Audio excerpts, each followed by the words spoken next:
Hi hello welcome to our channel. మాజీ ప్రధాని రాజీవ్ గాంధీ 1991లో ఎన్నికల ప్రచారం కోసం తమిళనాడులోని శ్రీ పెరుంబుదూర్ వచ్చారు.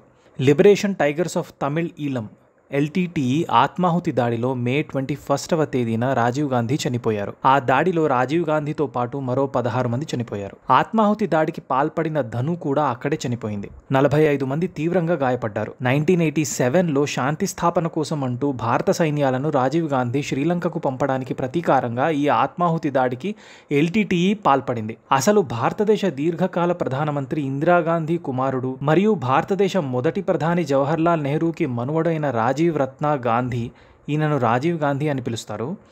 రాజీవ్ గాంధీ తన బాల్యాన్ని తన తాతగారితో కలిసి తీన్మూర్తి హౌస్లో గడిపారు. రాజీవ్ గాంధీకి తన కుటుంబంలోని మిగిలిన వారిలా రాజకీయాల్లోకి రావాలనే ఉద్దేశం లేదు. కానీ మనమొకటి తెలిస్తే దైవం ఒకటి తెలుస్తుందనడానికి రాజీవ్ గాంధీ జీవితం ఒక ఉదాహరణ. రాజీవ్ గాంధీ అక్టోబర్ 31, 1984న తన తల్లిని ఆమె ఇద్దరు అంగరక్షకులు హత్య చేసిన కొన్ని గంటల తరువాత భారతదేశానికి 7వ ప్రధానమంత్రి అయ్యారు. రాజీవ్ గాంధీని దేశాన్ని మార్చడానికి సహాయపడే ఆధునిక సాంకేతిక నిపుణుడిగా పేర్కొంటారు. చివరికి అదే అతని హత్యకు కూడా దారితీసింది. ఇంతకీ పాలిటిక్స్లోకి రాకముందు రాజీవ్ గాంధీ ఏం చేసేవారు?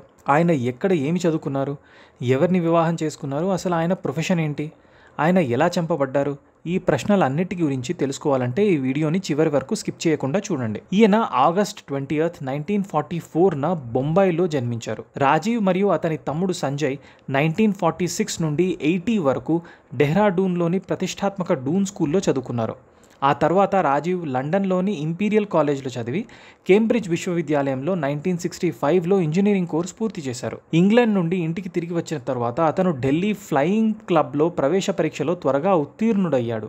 తర్వాత వాణిజ్య పైలట్ లైసెన్స్ పొందారు మరియు త్వరలోనే జాతీయ విమానయాన సంస్థ అయిన ఇండియన్ ఎయిర్లైన్స్లో పైలట్ అయ్యారు. ట్రినిటీ కాలేజీలో చదువుతున్నప్పుడు అతను కేంబ్రిడ్జ్ నగరంలోని బెల్ ఎడ్యుకేషనల్ ట్రస్ట్ భాషా పాఠశాలలో ఇంగ్లీష్ చదువుతున్న యువ ఇటాలియన్ విద్యార్థిని ఎడ్విజ్ ఆంటోనియా ఆల్బినా మైనోను కలిశారు. తరువాత అతను 1968లో న్యూఢిల్లీలో హిందూ వేడుకలో ఆమెను వివాహం చేసుకున్నారు. ఆమె పేరును సోనియా గాంధీగా మార్చారు. వారికి ఇద్దరు పిల్లలు, కుమారుడు రాహుల్ మరియు కుమార్తె ప్రియాంకతో కలిసి న్యూఢిల్లీలోని శ్రీమతి ఇందిరాగాంధీ నివాసంలో ఉండేవారు. చుట్టూ రాజకీయ కార్యకలాపాల కోలాహలం ఉన్నప్పటికీ వారు చాలా వ్యక్తిగత జీవితం గడిపేవారు. 1980లో జరిగిన విమాన ప్రమాదంలో సంజయ్ మరణం అన్నింటినీ, ముఖ్యంగా రాజీవ్ గాంధీ జీవితాన్ని మార్చేసింది. అప్పటి వరకు తన తల్లికి సహాయంగా తమ్ముడు సంజయ్ ఉండడంతో రాజీవ్కి ఎటువంటి ఇబ్బంది కలగలేదు. కానీ సంజయ్ మరణంతో తన తల్లికి సహాయం చేయడానికి రాజకీయాల్లోకి రావాలని రాజీవ్ గాంధీపై ఒత్తిడి పెరిగింది. ఆయన మొదట ఈ ఒత్తిళ్లను ప్రతిఘటించారు, కానీ తరువాత వాటికి తలంచక తప్పలేదు. తన సోదరుడి మరణం కారణంగా జరిగిన పార్లమెంటు ఉప ఎన్నికల్లో ఆయన యూపీలోని అమేఠీ నుండి గెలిచారు. 1984 అక్టోబర్ 31న ఇందిరాగాంధీ దారుణ హత్య తర్వాత రాజీవ్ గాంధీ అధికారంలోకి వచ్చారు. 1989 ఎన్నికలలో కాంగ్రెస్ ఓడిపోయింది. 1991 ప్రారంభంలో నేషనల్ ఫ్రంట్ కూలిపోయింది మరియు మే 1991లో ఎన్నికలు ప్రకటించబడ్డాయి. ఆయన మే 21న 1991న తమిళనాడులోని శ్రీ పెరుంబుదూర్లో జరిగిన విషాదకరమైన బాంబు పేలుడులో మరణించారు. 1990లో ఆయన ఒక ఇంటర్వ్యూలో మాట్లాడుతూ తాను మళ్లీ అధికారంలోకి వస్తే ఎల్టీటీఈని నిరాయుధీకరించడానికి ఐపీకేఎఫ్ని వెనక్కి పంపుతారని అన్నారు. రాజీవ్ గాంధీని చంపడానికి కుట్ర మొదట అక్టోబర్ 1990లో జాఫ్నా అడవుల్లో జరిగినట్లు తేలింది. నాయకుడు శ్రీలంక తమిళులపై జరిగిన క్రూరత్వానికి రాజీవ్ గాంధీ మాత్రమే కారణమని, ఆయన తిరిగి అధికారంలోకి రావడం వల్లే మరో దారుణం జరుగుతుందని ఆ యువ ఫోటోగ్రాఫర్ అయిన హరిబాబును నమ్మించేలా క్రమంగా బ్రెయిన్ వాష్ చేశాడు. వేలుపిళ్ళై ప్రభాకరన్ తన కోసం పనిచేసే ఈ యువకుల పూర్తి విధేయతను డిమాండ్ చేశాడు. మరియు వాస్తవానికి యువ మహిళా బ్రిగేడ్లు కూడా ఉన్నాయి. వారికి సైనిక శిక్షణ కూడా ఉంది. బాలికలు కూడా ఉన్నారు. అప్పటికి వాళ్ళు కేవలం యుక్త వయస్సులో ఉన్న పిల్లలను కూడా పెంచుతున్నారు.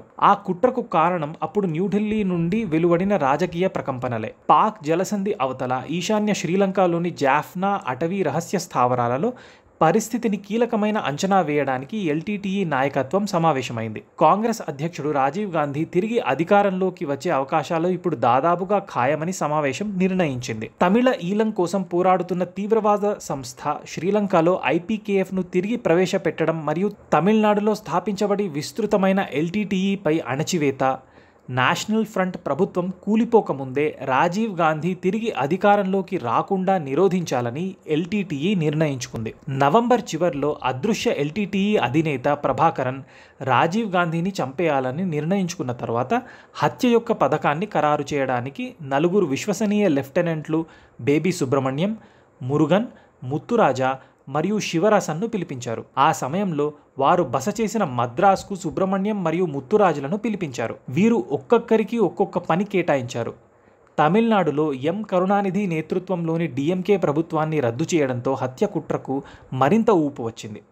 1991 మే 21న రాబోయే ఎన్నికలకు ప్రచారం చేస్తున్నప్పుడు రాజీవ్ గాంధీని ఎల్టీటీఈ మహిళా సభ్యురాలు తేన్మొళి గాయత్రి రాజరత్నం అనే ఆత్మాహుతి బాంబర్ హత్య చేసింది.